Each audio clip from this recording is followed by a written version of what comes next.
We have an update about a bill in Virginia that would strengthen penalties for fentanyl dealers. When lawmakers return to Richmond on Wednesday, they'll start considering amendments to legislation, including that fentanyl bill. The governor now pushing for an even greater charge against dealers. Christian Flores has been closely monitoring the progress of this bill. He has this update tonight. This is my niece. It has been a long battle for Faythe Silveira to get Virginia lawmakers to strengthen punishments for fentanyl dealers.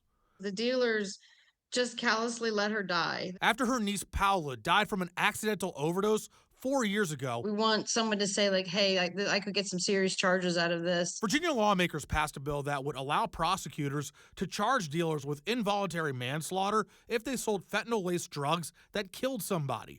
But Governor Glenn Youngkin is pushing for felony homicide.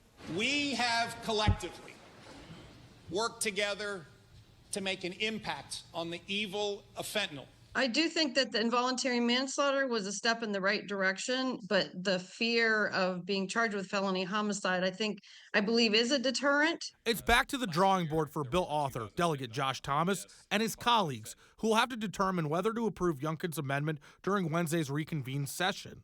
I was surprised and incredibly disappointed. I mean, this was a bill that was heavily negotiated. Thomas says involuntary manslaughter better defines the crime in an accidental overdose death. With involuntary manslaughter, the definition of it is criminal negligence, and here you are selling an item that is incredibly dangerous, not knowing if it's going to kill somebody. Even though it's not as far as I want it to be, it is a step toward making sure that we're protecting our families. 7 News on Your Side asked Youngkin's office why the governor sent back this amendment and if he would consider signing the original bill, but no response yet. The fact that there is legislation, and I feel like the Republicans and Democrats are coming together a little bit on this one, it's hopeful. So we're going to keep coming back every year to say that their deaths mattered. Christian Flores, 7 News.